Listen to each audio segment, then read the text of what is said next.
Tale of the 47 Ronin. The true story of the 47 Ronin, masterless samurai of the province of Hirama, is probably the best known story of the valor and ideals the cult of Bushido of Japan's famous samurai warriors. Our tale begins in 1701, a time of relative peace during the Tokugawa shogunate. The Shogun Tsuneyoshi lived and ruled from Edo, while the emperor, who had little political power, lived in Kyoto.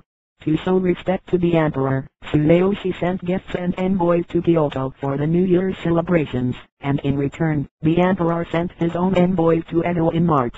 To receive the imperial envoys, Tsuneyoshi appointed two young daimyo feudal provincial lords, Naganori Asano Takumindakami, the lord of the castle of Ako in Hirama province, and Munihiro Date, lord of Sendai, to act as hosts during the forthcoming visit of a member of the imperial court in Kyoto. Because the daimyos were inexperienced in entertaining high-born guests, the shogun appointed an elderly high official named Yasunika Kirakazuwa to assist them. Kira, whom history describes as greedy and conceited, became very angry with Lord Asano for not presenting him with expensive gifts to show appreciation, respect, etc. And instead of helping, Lord Asano became very abusive and insulting towards him. Kira, determined to get even, used every opportunity to publicly humiliate Asano. After 2 months of abuse, Asano's tolerance was gone. On March 14th, unable to take the insults from Kira anymore, Lord Asano drew his sword, itself a capital offense when done inside Edo Castle, and struck Kira, wounding him slightly. For his offense, the Shogun Tsuneyoshi ordered Lord Asano to immediately commit seppuku, a ritual suicide. Kira, on the other hand, received no punishment. In fact, he became an object of sympathy and was allowed to continue his official duties. The shogun's failure to have Kira share in the responsibility angered the followers of Asano, who felt that Kira's improper actions were ignored and Asano's punishment too harsh. By law, when a samurai lord committed seppuku, his castle was confiscated by the shogun, his family was disinherited, and his 321 samurai retainers were ordered to disband, thus becoming Ronin or masterless warriors. Asano's samurai were unsure of how to act in the wake of this disaster. Some thought they should refuse to turn over the castle to the shogun, some thought they should plot revenge and kill Kira, and others thought they should respect the law and surrender peacefully.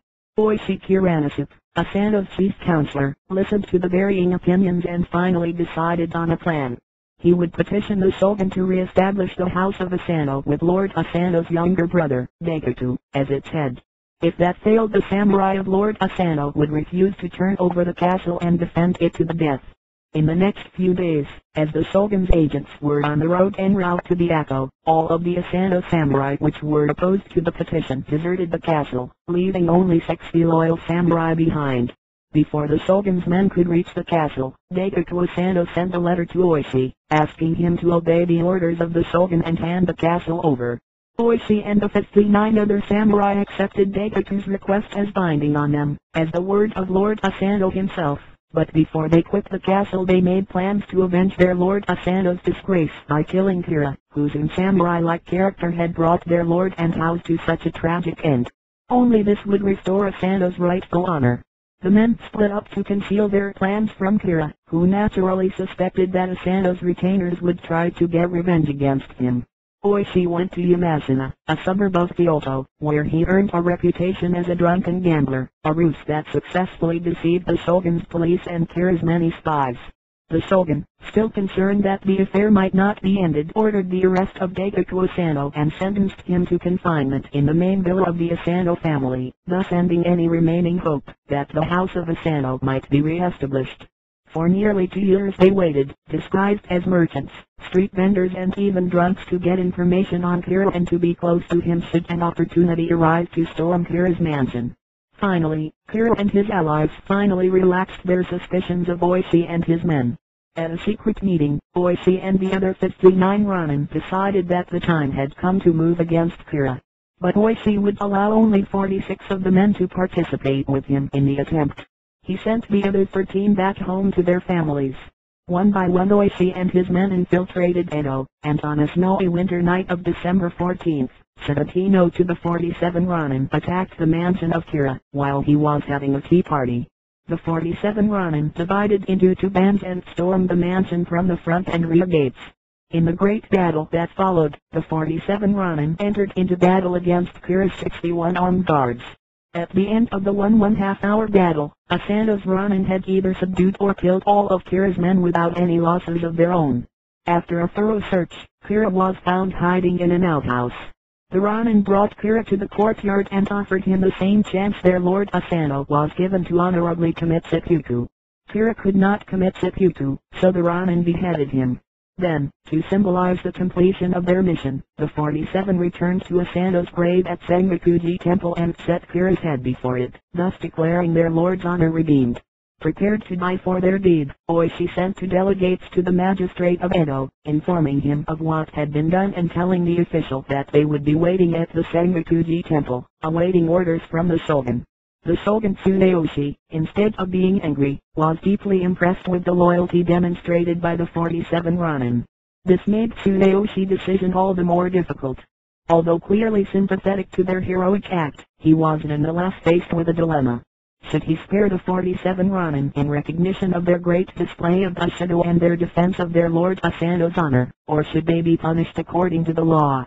If he overlooked their crime for sentimental reasons, would that belittle their honor and weaken the samurai code? After 47 days of deliberation, Tsuneyoshi ordered that Oishi and 45 of his men were to execute themselves not as criminals, but as honored warriors. The youngest of the Ronin, who had been sent to Akka with the news of Kira's death, was spared from the sentence. On February 4, 1703, the 46 Ronin were divided into 4 groups and handed over to 4 different daimyo, who were ordered to supervise and witness their deaths. Oishi and the other 45 Ronin all committed seppuku simultaneously, dignifying themselves in their valiant sacrifice. Upon their deaths, the 46 Ronin were buried side by side next to their master at Sengakuji Temple. Today, the memory of the 47 Ronin is celebrated in a play called Chusingura, which moves the audience to tears and excitement, as it develops the theme of the magnificent sacrifice of the 47 Ronin. Additionally, each year thousands of Japanese visit the graves of the 46 Ronin at Sengakuji Temple to pay homage to the honor and loyalty of the 47 Ronin and their dedication to the cult of Bushido.